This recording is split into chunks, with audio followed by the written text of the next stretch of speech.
രഞ്ജിത്ത്, ഇപ്പോൾ ഇസ്രായേലിൽ നിന്ന് കൂടുതൽ പ്രതികരണങ്ങൾ വന്നുകൊണ്ടിരിക്കുകയാണ്. ഇപ്പോൾ രശ്മി ഇസ്രായേലിൽ നിന്ന് ചേരുകയാണ്. രശ്മി, ഇസ്രായേലിൽ എവിടെയാണ് ഉള്ളത്? എങ്ങനെയാണ്, ഏത് തരത്തിലുള്ള ജാഗ്രതാ നിർദ്ദേശമാണ് ഇപ്പോൾ കിട്ടിയിട്ടുള്ളത്? ഞാനിപ്പോൾ ടെലവീവ് എന്ന് പറഞ്ഞ സ്ഥലത്താണ് ഉള്ളത്. അവിടെ നമുക്കൊരു 8:15 ഓൾറെഡി എക്സ്ട്രീം അലേർട്ട് എന്ന് പറഞ്ഞ് നമുക്ക് മെസ്സേജ് വന്നിരുന്നു. അതായത് ഇസ്രായേലും അമേരിക്കയും ചേർന്ന് അവിടെ ഇറാനിൽ അറ്റാക്ക് നടന്നു എന്ന് പറഞ്ഞ്. അപ്പോൾ സേഫ്റ്റി റൂമിന്റെ നിയർ ബൈ പ്ലേസിൽ വേണം അനാവശ്യ യാത്രകൾ ഒഴിവാക്കുന്ന രീതിയിലാണ് വരുന്നത്. അത് കഴിഞ്ഞ് ഇപ്പൊ നമുക്ക് സൈറൻ ഓൾറെഡി നെക്സ്റ്റ് വാർണിംഗ് വന്നിട്ടുണ്ട്, സേഫ്റ്റി റൂമിലേക്ക് കയറുക എന്ന് പറഞ്ഞുകൊണ്ട്. അറ്റ് എനി ടൈം അറ്റാക്ക് നമുക്ക് ഉണ്ടാവാൻ ചാൻസ് ഉണ്ട്. അപ്പൊ സേഫ്റ്റി റൂമിലേക്ക് മാറുക എന്ന് പറഞ്ഞുകൊണ്ട് ഇപ്പൊ സേഫ്റ്റി റൂമിലാണ്. ഇത് പതിവായിട്ട് ഇത്തരത്തിലുള്ള സന്ദേശങ്ങൾ കിട്ടുന്നതായതുകൊണ്ട് അത്ര ആശങ്കയില്ല അല്ലെ, അത്ര പേടിയില്ല അല്ലേ?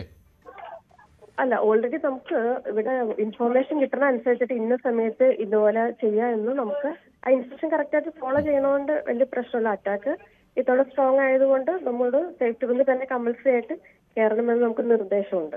അപ്പോൾ എല്ലാ ഷോപ്പുകളെല്ലാം അടച്ചിരിക്കുകയാണല്ലോ, ഇന്ന് അവധി ദിവസമാണല്ലോ അല്ലേ? ഇന്ന് അവധിയാണ്, ഇന്ന് ഷോപ്പെല്ലാം ക്ലോസ്ഡ് ആണ്. വണ്ടിയും എല്ലാം ഇന്ന് ഫ്രൈഡേ ഈവനിങ് തൊട്ട് സാറ്റർഡേ ഈവനിങ് വരെ ഷബാത്തിന്റെ ടൈമാണ്.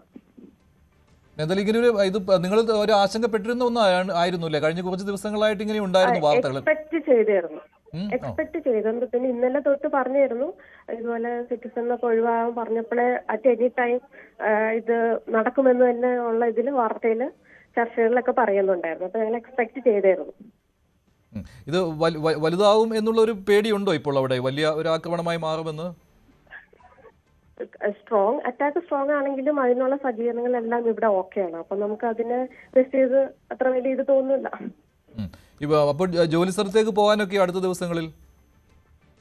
അല്ല, നമ്മൾ റെസിഡൻസി ജോബാണ് ചെയ്യുന്നത്. അപ്പൊ ഇപ്പൊ ഫ്ലാറ്റില് നമ്മൾ അണ്ടർഗ്രൗണ്ടിലാണ് നിൽക്കുന്നത്.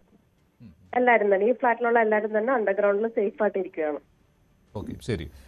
രശ്മിയാണ്, ടെൽ അവീവിൽ നിന്നാണ് രശ്മി പ്രതികരിച്ചത്. എന്തായാലും ആശങ്കയുടെ ഒരു അവസ്ഥ അല്ല ഇപ്പോൾ ഉള്ളത്. എങ്കിൽ പോലും കനത്ത ജാഗ്രതാ നിർദ്ദേശം ഇസ്രായേലിൽ പതിവ് പോലെ നൽകിയിട്ടുണ്ട്. ആക്രമണം ഏത് സമയവും ഇസ്രായേൽ പ്രതീക്ഷിക്കുകയാണ്. ഇറാനിൽ നിന്നുള്ള തിരിച്ചുള്ള ആക്രമണം പ്രതീക്ഷിച്ചുകൊണ്ടിരിക്കുകയാണ് ഇസ്രായേൽ. അതുകൊണ്ട് തന്നെ ഇസ്രായേലിൽ താമസിക്കുന്നവർക്ക് ജാഗ്രതാ നിർദ്ദേശം ഇസ്രായേൽ ഭരണകൂടം നൽകിയിട്ടുമുണ്ട്. ആക്രമണം അമേരിക്കൻ ജനതയെ പ്രതിരോധിക്കാൻ എന്നുള്ള പ്രതികരണമാണ് ട്രംപിന്റെ ഭാഗത്ത് നിന്ന് ഉണ്ടായിരിക്കുന്നത്. അതായത് അമേരിക്കയെ ലക്ഷ്യമിട്ട് ദീർഘദൂര മിസൈൽ ഇറാൻ നിർമ്മിക്കാൻ ശ്രമിച്ചു. ഇറാൻ ആണവായുധം സ്വന്തമാക്കി.